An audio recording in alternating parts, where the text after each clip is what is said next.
Hello learners, welcome to online study bytes. मैं हूं प्रतीक्षा और साइंस क्लास 8 की बुक हम पढ़ रहे हैं। एससीईआरटी की बुक है। यूपी में जितने भी एग्ज़ाम होते हैं यूपी गवर्नमेंट टीचर से रिलेटेड, उसमें इन बुक से ही आपके क्वेश्चन बनकर आते हैं, तो आपको ये बुक पढ़ना बहुत ज़रूरी है।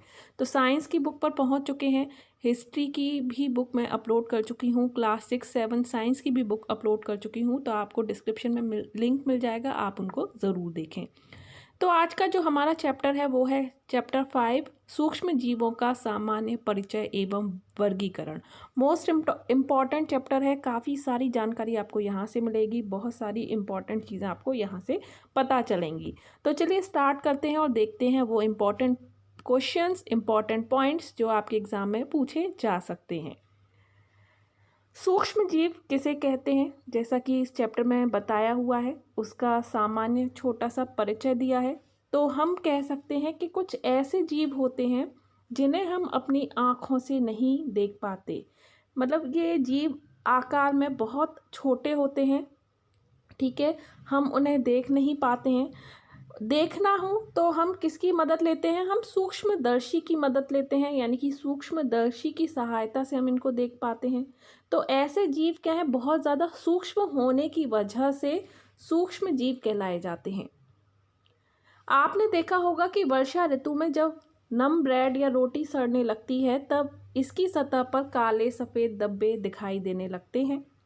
इन धब्बों को आवर्धक लेंस से देखने पर काले रंग की गोल सूक्ष्म संरचनाएं दिखाई देती हैं, और यही जो संरचना है वो छोटे छोटे जीव होते हैं जो कि ब्रेड पर या रोटी पर लगे होते हैं, और इन्हीं को हम सूक्ष्म जीव कहते हैं।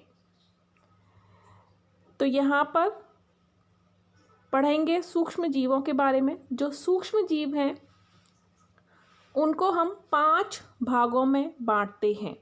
5 भागों में बांटते हैं। अच्छा, सूक्ष्म जीव कहाँ कहाँ उपस्थित होते हैं? सूक्ष्म जीव जो है वो सर्वव्यापी हैं। ये हवा, पानी, मिट्टी, पौधे, जंतुओं के शरीर के अंदर बाहर, हमारे भी अंदर बाहर भी जा सकते हैं। ये अत्यंत विषम पर्यावरण और प्रतिकूल परिस्थितियों जैसे बर्फ, गर्म पानी के झरने, समुद्र की तली, दलदल आदि जगहों पर भी पाए जाते हैं। ये सूक्ष्मजीव सड़े गले पदार्थों में मृतोपजीवी के रूप में रहते हैं। कुछ सूक्ष्मजीव जंतुओं और पौधों के शरीर में परजीवी के रूप में भी पाए जाते हैं, जैसे एंट, अमीबा, हिस्टोलिटिका। मनुष्य की आंत में परजीवी होता है तथा पेचिस नामक रोग उत्पन्न करता है। कौन सा परजीवी? एंट, अमीबा, हिस्टोलिका। इस प्रकार नींबू के पौधों पर जैंथोमोनास साइट्री नामक जीवाणु कैंकर नामक रोग उत्पन्न करता है। तो कैंकर जो रोग है वो किस पर होता है? नींबू के पौधों पर।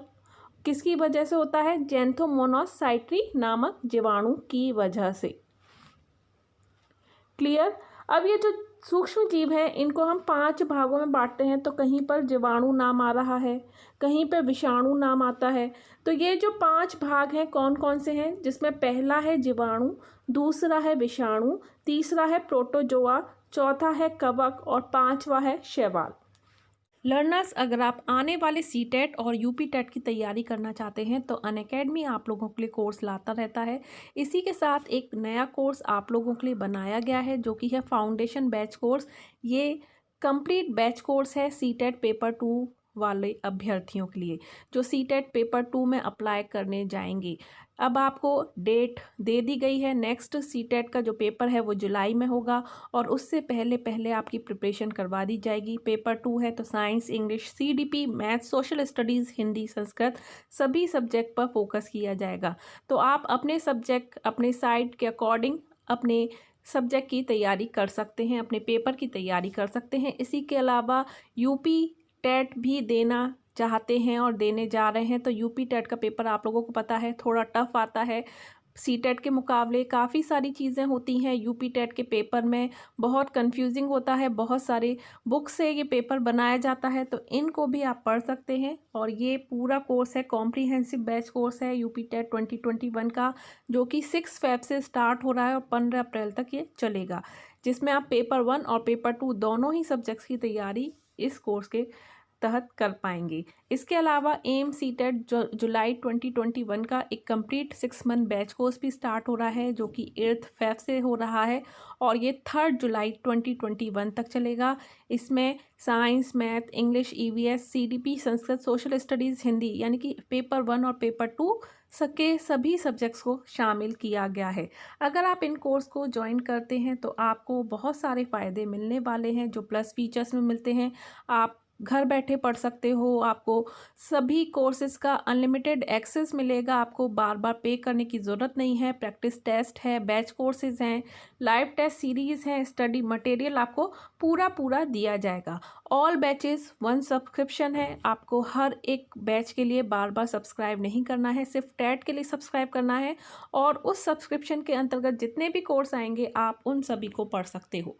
इसके साथ ही आप रेफरल कोड अगर यूज़ करेंगे तो सब्सक्रिप्शन लेने में आपको 10% का डिस्काउंट मिल जाएगा। अगर कोई फ्री लाइव क्लास या टेस्ट क्विज ज्वाइन कर रहे हैं तो वहाँ पर अनलॉक कोड पूछा जाता है, वहाँ पर भी आप प्रतीक्षा टेट लिख सकते हैं। तो ये मेरा रेफरल कोड अनलॉक कोड है, तो आप इसको फिल करके 10% का डिस्काउंट या फ्री लाइव क्लास ज्वाइन कर सकते हैं। तो यहाँ टेट प्लस सब्सक्रिप्शन के चार्जेस हैं। जैसे आप 6 मंथ का सब्सक्रिप्शन लेते हैं तो वहाँ पर आपको 4800 का ये कोर्स पड़ता है। 48 में आपको अगर आप रेफरल कोड में प्रतीक्षा टेट लिखेंगे तो ये 10% का आपको डिस्काउंट यानी कि 480 रुपये का डिस्काउंट आपको और मिल जाएगा। और 6 मंथ के अंदर अंदर जितने भी यूपी टेट के बैचेज़ हों, सी टेट के बैचेज़ हों या और टेट के बैचेज़ हों, आप उन सभी को पढ़ सकते हो, उनके नोट्स आप डाउनलोड कर सकते हो, अपनी क्वेरीज़ पूछ सकते हो। तो आपको ये फ़ायदा मिलता है टेट प्लस सब्सक्रिप्शन लेने में। तो India's best educators for all subjects, all batches, only 1 subscription. वह है शैवाल। एक एक करके पढ़ेंगे कि जो जीवाणु होते हैं जिन्हें हम बैक्टीरिया भी कहते हैं, ये एक कोशिक जीव हैं, यानी कि इनमें एक कोशिका पाई जाती है जो हवा, मिट्टी, जल सभी स्थानों पर पाए जाते हैं, परंतु नमी युक्त स्थानों पर इनकी संख्या क्या होती है? ज़्यादा होती है। ये गोलाकार, डंडाकार, सर्पाकृत आकार वाले होते हैं। जीवाणुओं की कोशिका में केंद्रक नहीं पाए जाते हैं। इनकी कोशिका के चारों ओर कोशिका भित्ति होती है। कुछ जीवाणु में एक या अनेक धागे जैसी संरचना पाई जाती है जिसे कशाभिका कहते हैं। कशाभिका के द्वारा जीवाणु गति करता है। अनुकूल परिस्थितियों में जीवाणु में बहुत तेजी में प्रजनन होता है।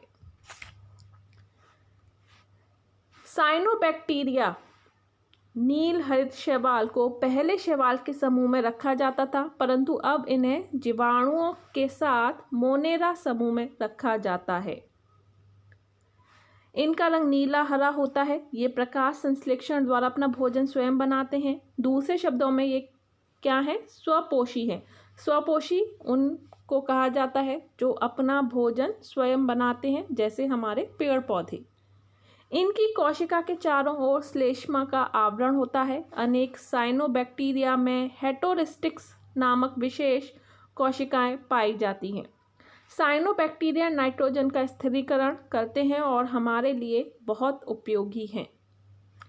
स्पाइरुलिना नामक साइनोबैक्टीरिया का भोजन के रूप में उपयोग किया जाता है। तो ये हमने पढ़ी बातें जीवाणुओं के लिए। अब विषाणु क्या होते हैं? दरअसल सभी सूक्ष्म जीवों में विषाणु सबसे जो छोटे होते हैं, सूक्ष्म होते हैं। ये न्यूक्लिक अम्ल और प्रोटीन के बने होते हैं। ये पूर्ण परजीवी होते हैं और स्वतंत्र रूप से अपना विभाजन नहीं कर पाते हैं, पर प्रजनन के लिए इन्हें सदैव किसी जीवित कोशिका की आवश्यकता होती है। विषाणुओं द्वारा पौधे, जंतु, मनुष्यों में नए प्रकार के घातक रोग उत्पन्न होते हैं, जैसे मनुष्य में चेचक हो जाता है, पीलिया हो जाता है, हेपेटाइटिस, डेंगू, चिकनगुनिया आदि। ये सभी चीज़ें किसकी वजह से हो रही हैं? ये सभी चीज़ें विषाणुओं की वजह से हो रही हैं। क्लियर? आगे बढ़ते हैं। विषाणु की खोज दामित्री एवोनोवस्की नामक रूसी वैज्ञानिक ने सन 1892 में की थी। विषाणु सजीव व निर्जीव के बीच की कड़ी होते हैं। आगे प्रोटोजोआ क्या है? प्रोटोजोआ भी सूक्ष्म जीवों का एक समूह है। इस संघ के जीव जो हैं वो एक कोशिकी होते हैं। ये जल, मिट्टी जीवों के शरीर में पाए जाते हैं। प्रोटोजोआ संघ के जीव स्वतंत्र रूप से या अन्य जीवों के शरीर में परजीवी के रूप में पाए जाते हैं। इनमें प्रचलन में है अमीबा में कूटपात, पैरामीशियम में सीलिया। कई बार जंतु मनुष्यों में रोग उत्पन्न करते हैं, जैसे एंट अमीबा हिस्टोलिका से कौन सा रोग होता है? पेचिस। ठीक है। और प्लाज्मोडियम द्वारा मलेरिया नामक रोग होता है। ये प्रोटोजोआ हैं। नेक्स्ट है कवक। कवक को फफूद भी हम कहते हैं। आपने देखा होगा घरों में रोटी, ब्रेड, अचार पर हरी हरी सी चीज़ें जो उग आती हैं, सड़ जाती हैं, तो उन पर क्या लग जाता है? कवक लग जाता है। कवकों में अनेक लंबी धागे जैसी संरचनाएं होती हैं, जिन्हें हम कवक तंतु कहते हैं। कवक तंतु एक कोशिकी और बहुकोशिकी भी हो सकते हैं। कवक हमारे लिए लाभदायक और हानिकारक दोनों होते हैं। जैसे अब मशरूम जो खाते हैं वो भी कवक है। पेनिसिलियम नामक कवक से पेनिसिलिन नामक प्रतिजैविक दवाई बनाई जाती है। पक्सीनिया नामक कवक गेहूं में रोग उत्पन्न करता है।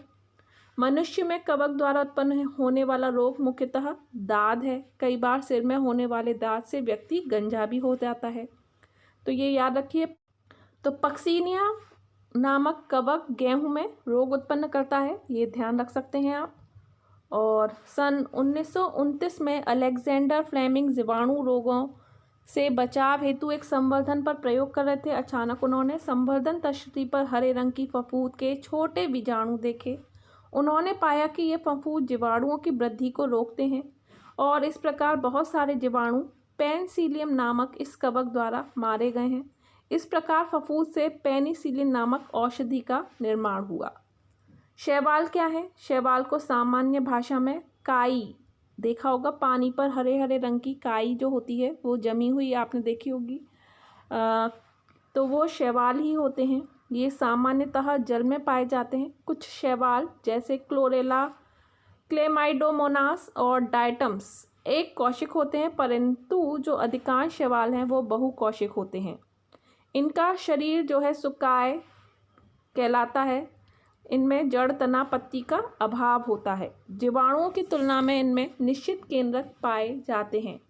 शैवाल जो है हमारे लिए लाभदायक होते हैं। ये भोजन तथा चारे के रूप में भी उपयोग में लाए जाते हैं। क्लोरेला नामक शैवाल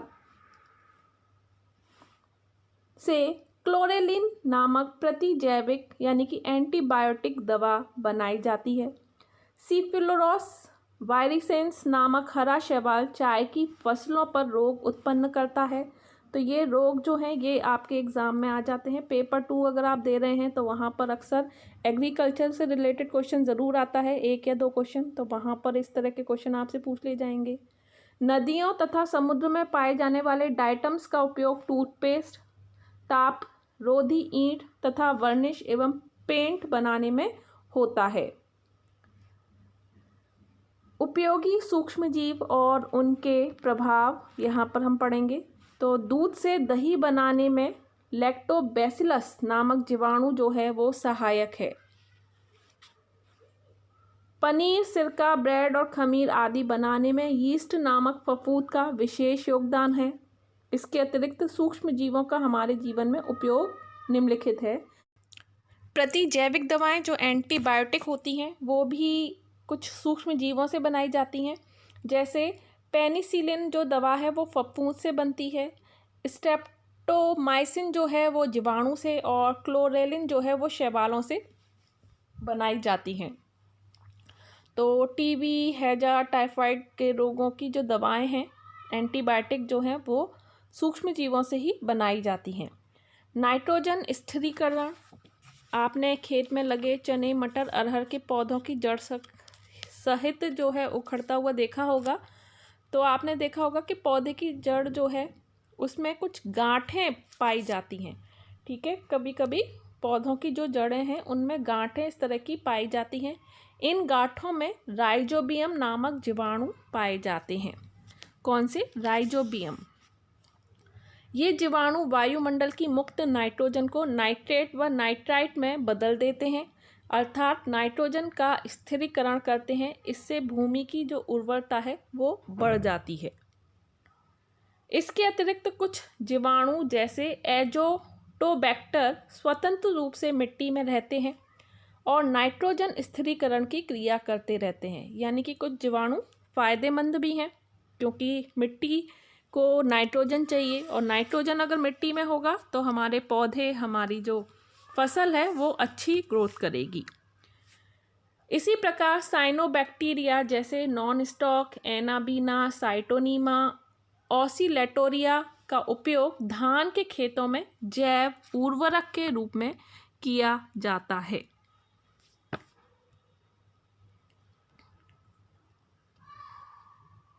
सूक्ष्म जीवों द्वारा कार्बनिक पदार्थों का अपघटन। कुछ सूक्ष्मजीव पौधे और जंतुओं के मृत शरीर पर पलते हैं। वे यहाँ वृद्धि करके जटिल कार्बनिक पदार्थों को सरल अकार्बनिक पदार्थों में अपघटित कर देते हैं। इससे पौधे और जंतुओं का जो मृत शरीर है वो सड़कर नष्ट हो जाता है। तो बायोडिग्रेडेबल आपने पढ़ा होगा। अपघटन, जो अपघटन होता है वो सूक्ष्म जीवों की वजह से ही होता है, और अगर अपघटन नहीं होगा तो ये जो कूड़ा कचरा है, जैविक कूड़ा जो कचरा है वो ज्यों का त्यों ही बना रहेगा और प्रदूषण बढ़ता रहेगा। तो प्रदूषण से बचाव के लिए जो जैविक कचरा जो होता है वो सूक्ष्म जीवों के द्वारा अपघटित कर लिया जाता है और मिट्टी में मिल जाता है, जिससे कि ये जो कचरा है वो अपघटित होकर वातावरण को, हमारे को प्रदूषित नहीं होने देता है। क्लियर? तो यहाँ पर कल्पना कीजिए, यदि मृत पौधे और जंतुओं को शरीर का अपघटन करने वाले सूक्ष्म जीव अगर ना हो तो क्या होगा। तो आप खुद ही जान सकते हैं कि वातावरण कितना दूषित हो सकता है, लेकिन सूक्ष्म जीवों की वजह से वातावरण हमारा बचा रहता है। भोजन के रूप में कुछ सूक्ष्म जीवों का उपयोग भोजन के रूप में किया जाता है। ईस्ट में प्रोटीन की अच्छी मात्रा होती है, इसका प्रयोग खाद्य के रूप में किया जाता है। यानी कि जो ब्रेड आप खाते हो या कुछ भी इस तरह की चीज़ें, तो उसमें ईस्ट का प्रयोग किया जाता है। एगेरिकस और मार्केला नामक कवक सब्जी के रूप में प्रयोग किए जाते हैं। स्पाइरुलिना नामक साइनोबैक्टीरिया में प्रोटीन की मात्रा अत्यधिक होती है, इसका उपयोग भी भोजन के रूप में किया जाता है।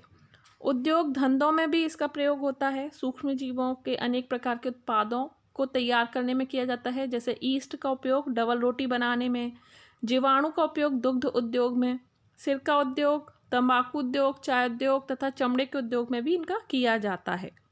आनुवांशिक अभियांत्रिकी में भी सूक्ष्म जीवों का उपयोग होता है। इसेरिया, कोलाई, ईस्ट, ये सभी सूक्ष्म जीव हैं। हानिकारक सूक्ष्म जीवों के प्रभाव। तो हानिकारक सूक्ष्म जीवों के प्रभाव पर पहुंच लेते हैं। जैसे दाद नामक जो रोग है वो ट्राइकोफाइटान और माइक्रोस्पोरम नामक कवक द्वारा होता है। तो दाद जो होता है वो कवक से होता है। सर में अगर हो जाता है तो गंजे भी हो जाते हैं लोग। तो किस कवक के द्वारा होता है? ट्राइकोफाइटन और माइक्रोस्पोरम। जंतुओं में अनेक रोग, जैसे भेड़ में एंथ्रेक्स रोग होता है, वो बैसिलस एंथ्रेसिस नामक जीवाणु के द्वारा होता है। पौधों में अनेक रोग होते हैं, जैसे नींबू का कैंकर रोग जो जैंथोमोनास नामक जीवाणु द्वारा होता है। आलू की पछेता अंगमारी नामक रोग जो फाइटोफथोरा इन्फेस्टनेस नामक कवक द्वारा होता है। गेहूं का काला रंग पक्सीनिया नामक कवक द्वारा होता है। कुछ सूक्ष्मजीव खाद्य पदार्थों को नष्ट कर देते हैं, जैसे राइजोपस, म्यूकर आदि कवक रोटी, ब्रेड, अचार, मुरब्बा आदि को नष्ट कर देते हैं। इसी प्रकार क्लास्ट्रीडियम बोटुलिनम नामक जीवाणु खाद्य पदार्थ को विषाक्त कर देते हैं। कुछ सूक्ष्मजीव जीवाणु जैसे थायोबैसिलस डिनास्टिफिकेनस नाइट्रेट को नाइट्रोजन तथा अमोनिया में बदल देते हैं, जिससे भूमि की उर्वरता में क्या हो जाती है? कमी आ जाती है। तो कुछ लाभदायक भी है और कुछ हानिकारक भी। इसी प्रकार कुछ सूक्ष्मजीव इमारती लकड़ों पर उगकर उन्हें नष्ट कर देते हैं, जैसे पॉलीपोरस कवक लकड़ी के कटे हुए भाग पर उगकर उसे सड़ा देते हैं। जैसे कहते हैं ना, जो लकड़ी है वो गल गई है, तो वो पॉलीपोरस कवक के द्वारा ही होता है। यहाँ पर सूक्ष्म जीवों से बचने के उपाय दिए हैं, जैसे चमड़े के सामानों को टैनिंग करके सुरक्षित रखा जा सकता है। सूर्य के प्रकाश में चमड़े पर लगे सूक्ष्मजीव जो हैं वो नष्ट हो जाते हैं। टिम्बर को सूक्ष्मजीवों से बचाने हेतु पेंट करके उन्हें बचाया जा सकता है। भोजन को हम रेफ्रिजरेटर में रख के बचाते हैं, जैसे दूध को उबाल अगर नहीं जाए तो उसमें भी काफ़ी सारे बैक्टीरियाज होते हैं। स्टरलाइजेशन एक विधि है जिसके द्वारा खाद्य पदार्थों को सूक्ष्म जीवों से मुक्त किया जाता है। इससे खाद्य पदार्थ एक निश्चित समय तक खराब नहीं होते हैं। फ्रिज जो है एक उपकरण है, सभी के घरों में आजकल मिलता है, जिसके द्वारा सामान्य ताप से कम ताप यानी कि 5 डिग्री से 10 डिग्री सेल्सियस उत्पन्न कर सूक्ष्म जीवों की उपापचयी क्रियाएं तथा वृद्धि को नियंत्रित किया जाता है। इसलिए फ्रिज का उपयोग फल, सब्जियों और खाद्य पदार्थों को संरक्षित करने और पेय पदार्थ को ठंडा करने के लिए किया जाता है। लुई पाश्चर ने दूध में किण्वन रोकने के लिए पौष्टिकरण विधि का पता लगाया, इसीलिए इसको विधि को, क्योंकि लुई पाश्चर ने किया इसलिए पौष्टिकरण कहते हैं। जितने भी पैकेट में आपने देखे हैं दूध जो आते हैं, चाहे वो अमूल का हो, मदर डेयरी का हो या अलग किसी कंपनी का हो, वो सभी पौष्टिकरण दूध होते हैं। इस विधि में दूध का विसंक्रमण करते हैं, स्टेरलाइजेशन होता है। लो टेम्परेचर होल्डिंग विधि में दूध को 145 डिग्री फ़ारेनहाइट यानी कि 62.8 डिग्री सेल्सियस पर लगभग 30 मिनट गर्म करके, तो ये टाइम भी आपको याद रखना है, कितने टाइम तक गर्म किया जाता है। हाई टेम्परेचर 60 टाइम विधि में दूध को 161 फ़ारेनहाइट या 71.60 डिग्री सेल्सियस पर लगभग 15 सेकंड तक गर्म करते हैं, और इस विधि से सभी हानिकारक रोग या जीवाणु बीजाणु जो हैं वो मृत हो जाते हैं, और फिर ठंडा करके दूध को पॉलीथीन में भर दिया जाता है, जिससे कि वो जो दूध है वो काफ़ी 2 दिन तक बचा रहता है ना, 2 दिन उसका टाइम लिमिट होती है। भोज्य पदार्थों को उबालकर डिब्बों में भरने से पहले खाद्य पदार्थों को भाप द्वारा 15 पॉइंट दाब 120 डिग्री सेल्सियस से 126 डिग्री सेल्सियस तापमान पर लगभग 12 से 19 मिनट तक गर्म करते हैं, और जीवाणु उनके अंतःबीजाणु पूर्णतः मृत हो जाते हैं। कीटनाशक दवाओं की वजह से भी, कीटनाशक दवाओं जैसे गेमेक्सिन को उस स्थान पर डालने से वस्तुओं को कीट संक्रमण से बचाया जाता है। नेपथिलीन की जो गोलियां हैं आप कपड़ों में डालते हैं, जो वाइट कलर की नेपथिलीन की गोलियां होती हैं, उनसे भी कपड़ों को कीटों से बचाने के लिए उन गोलियों का प्रयोग किया जाता है। अचार में नमक मिलाकर रखने में नमक संरक्षक का कार्य करता है। इसके द्वारा उत्पन्न माध्यम में एंजाइम निष्क्रिय हो जाते हैं, जो सामान्य तापक्रम में भोजन को विखंडित कर देते हैं। जैम, जेली, शरबत जिन बर्तनों में सुरक्षित रखे जाते हैं उनको जीवाणु रहित या विसंक्रमित किया जाता है। इसके लिए बर्तन को निश्चित समय के लिए पानी में क्या किया जाता है, खौलाया जाता है।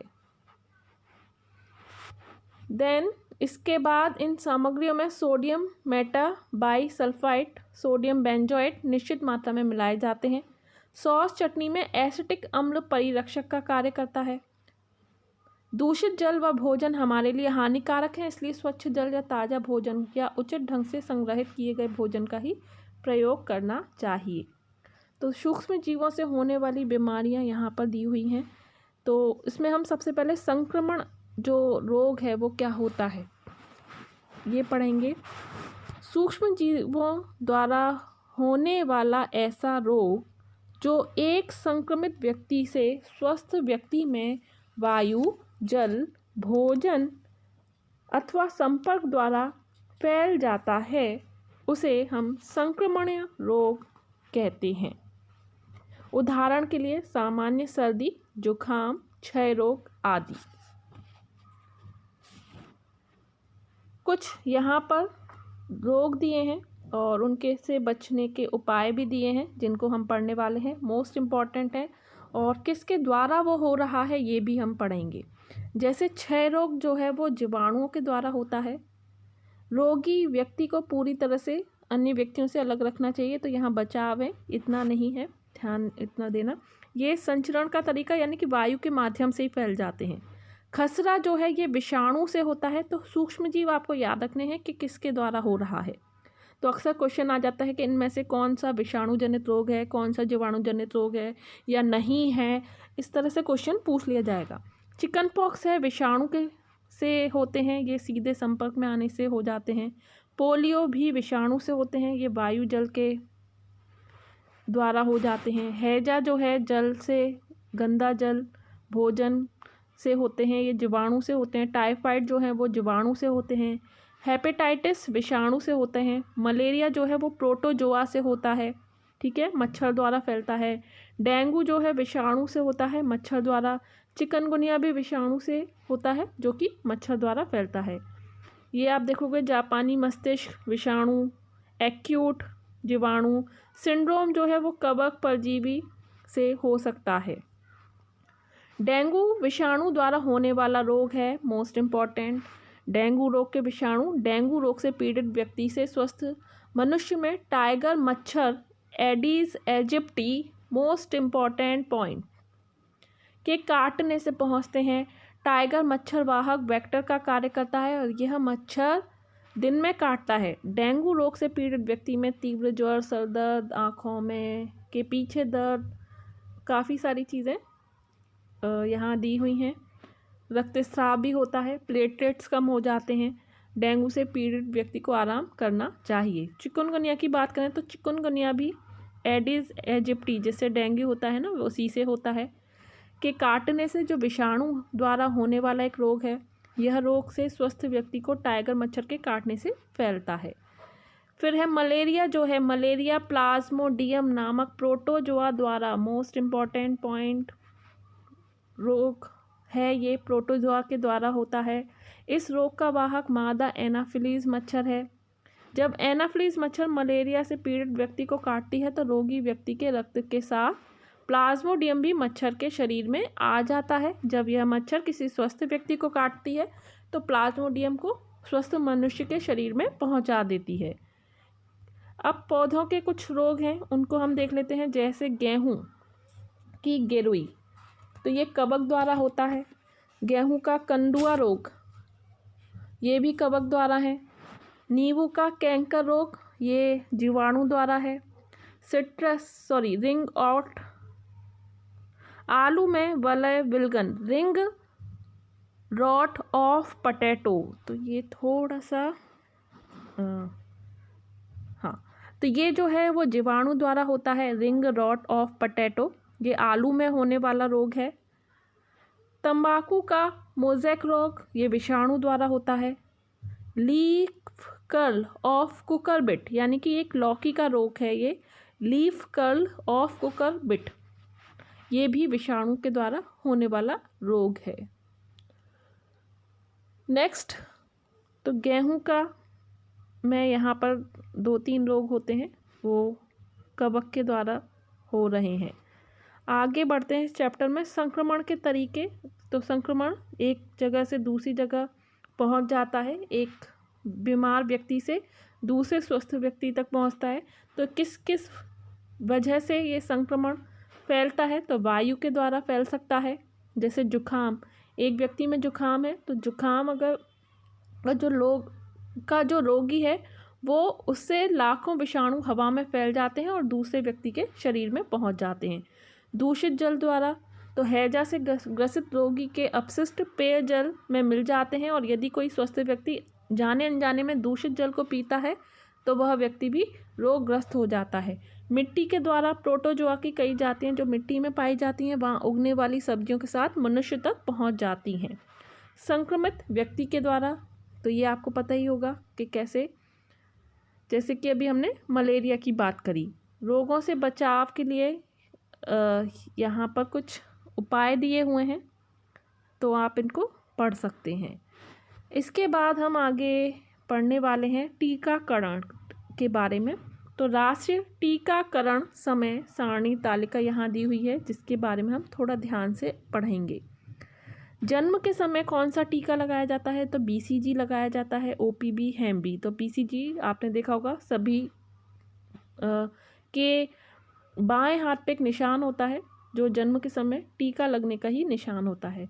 6 सप्ताह OPV, 10 सप्ताह OPV, ये आप पढ़ सकते हैं। खसरा, मिजल्स की पहली खुराक यहाँ पर दी हुई है। डीपीटी का बूस्टर, टीटी, ये दवाएं यहाँ पर दी हुई हैं जो इन रोगों से बचाने के लिए हैं। पेनिसिलिन, स्ट्रेप्टोमाइसिन आदि प्रतिजैविक औषधियाँ शरीर में रोगजनक सूक्ष्म जीवों के संक्रमण को रोकती हैं। पादपों को रोगमुक्त करने के लिए तरह तरह के रसायनों का प्रयोग किया जाता है। पेस्टिसाइड को इंसेक्टिसाइड, हर्बिसाइड, रोडेंटिसाइड, फंजीसाइड में विभक्त किया गया है। DDT, BHC, methyl parathion, heptachlor, aldrin, chlordane आदि रसायन कीटनाशक कहलाते हैं। कुछ रसायन खरपतवार को नष्ट करने के काम आते हैं, जैसे 2,4-D। कुछ पीड़क जंतुओं जैसे चूहे, टिड्डियों को मारते हैं, जैसे नार्वोसाइड। कुछ फफूंदनाशी से फफूंद का नाश होता है, जैसे ऑफेनॉल, कैप्टन आदि। किंतु अधिक मात्रा में इनके निरंतर प्रयोग से समस्याएं भी उत्पन्न हो जाती हैं। देन एड्स के बारे में पढ़ेंगे। एड्स का पूरा नाम एक्वायर्ड इम्यूनो डिफिशियंसी सिंड्रोम है। यह रोग HIV अर्थात ह्यूमन इम्यूनो डिफिशियंसी वायरस द्वारा होता है। इस रोग से पीड़ित व्यक्ति की रोगों से लड़ने की शक्ति कमज़ोर हो जाती है। इस रोग का विषाणु शरीर की रक्षक श्वेत रुधिर कणिकाओं और मस्तिष्क की कोशिकाओं को प्रभावित करता है, जिसके कारण कुछ वर्षों बाद शरीर सामान्य रोगों से भी अपना बचाव नहीं कर पाता है और अनेक बीमारियों से ग्रसित हो जाता है और अंत में रोगी की मृत्यु हो जाती है। एड्स को रेड रिबन द्वारा व्यक्त किया जाता है। एड्स से पीड़ित व्यक्ति को HIV पॉजिटिव यानी कि धनात्मक कहते हैं। एड्स के लक्षण भूख न लगना, वजन में कमी, ज्वर, त्वचा पर ददोरे, थकावट आदि। क्लियर। एड्स के कारण HIV नामक विषाणु के शरीर में पहुंचने से मनुष्य एड्स से पीड़ित हो जाता है। एड्स एक खतरनाक, जानलेवा तथा लाइलाज बीमारी है। तो इस रोग के विषाणु संक्रमित व्यक्तियों से स्वस्थ व्यक्ति में कई तरीकों से पहुंच जाते हैं।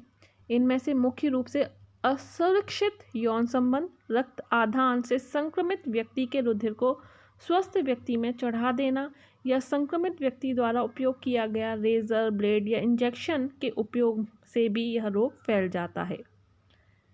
तो यहाँ कुछ बचाव दे रखे हैं। 1 दिसंबर को विश्व एड्स दिवस मनाया जाता है। बंदरों में सर्वप्रथम एड्स का उद्भव हुआ है और उसके बाद ही मनुष्य में यह रोग फैला है। एलिसा परीक्षण से एड्स का पता लगाया जाता है। सूक्ष्मजीवी सर्वव्यापी होते हैं, अर्थात ये हवा, पानी, मिट्टी और जीवों के शरीर पर भी पाए जाते हैं। सूक्ष्मजीवी हमारे लिए लाभदायक और हानिकारक दोनों प्रकार के होते हैं। विषाणु द्वारा मनुष्यों में चेचक, पोलियो, डेंगू, चिकनगुनिया आदि जैसे रोग होते हैं। और सूक्ष्म जीवों को सामान्य 5 समूह जो हैं जीवाणु, विषाणु, प्रोटोजोआ, कवक और शैवाल में बांटा गया है। प्रोटोजोआ एंटमीबा हिस्टोल्टिका से पेचस तथा प्लाज्मोडियम द्वारा मलेरिया रोग होता है। पेनिसिलियम नामक कवक से पेनिसिलिन नामक प्रतिजैविक दवाई बनाई जाती है। जैंथोमोनास नामक जीवाणु से नींबू में कैंकर रोग हो जाता है। तो नींबू में कैंकर रोग किस जीवाणु से होता है, या कैंकर रोग किससे संबंधित है, इस तरह से भी घुमाकर आपसे पूछ सकते हैं। तो नींबू इसका सही आंसर होगा। तो यहाँ कुछ क्वेश्चन है, तो इस बार क्वेश्चन का सही आंसर मैं नहीं दूंगी। इस बार आपको इन सभी क्वेश्चन के आंसर को कमेंट बॉक्स में लिख कर देना है। तो पहला जो क्वेश्चन है वो है सूक्ष्म जीव पाए जाते हैं हवा, मिट्टी, पानी, सर्वत्र। इसका आंसर आपको बताना है। क्वेश्चन नंबर क का या 1 का आंसर आपको बताना है क्या होगा। दूसरा क्वेश्चन आप लोगों के लिए है टीबी रोग होता है प्रोटोजोआ द्वारा, कवक द्वारा, जीवाणु द्वारा या वायरस द्वारा। क्लियर। इसका आंसर भी आपको कमेंट में लिखना है। तीसरा जो क्वेश्चन है चना मटर की जड़ों की गांठ में पाया जाने वाला जीवाणु है राइजोबियम, क्लॉस्ट्रीडियम, एसेरिया कोलाई और एजोटोबैक्टर। फिर चौथा क्वेश्चन है कुकुरमुत्ता है कवक, शैवाल, जीवाणु, प्रोटोजोआ। आंसर आपको कमेंट में देने हैं। मैं आंसर नहीं दूंगी, आपको कमेंट में ही आंसर देने हैं। फिर पेचिस रोग होता है अमीबा द्वारा, पैरामीशियम द्वारा, एंटमीबा द्वारा और प्लाज्मोडियम द्वारा, क्योंकि इनके आंसर चैप्टर में हम सभी के पढ़ चुके हैं। अगर कोई डाउट है, कोई क्वेश्चन का आंसर नहीं आ रहा है तो आप कमेंट में पूछ सकते हैं, उसका स्पेशली आपको आंसर मिल जाएगा। ऐसे ही यहाँ रिक्त स्थान है, इनका भी आंसर आप देना चाहें। सूक्ष्म जीवों को देखने के लिए डैश की आवश्यकता होती है। जीवाणुओं द्वारा नींबू के पौधे में डैश नामक रोग होता है। प्रथम प्रतिजैविक दवा डैश थी। डेंगू रोग डैश मच्छर के काटने से होता है। तो इनके आंसर आपको कहाँ लिखने हैं, कमेंट में आपको आंसर देने हैं। इसी के साथ ये चैप्टर भी एंड होता है। अभी के लिए इतना ही। वीडियो अच्छा लगा हो तो लाइक एंड शेयर करना बिल्कुल भी ना भूलें और चैनल को सब्सक्राइब करके बेल आइकन पर ज़रूर प्रेस करें। Bye bye, take care and thanks for watching.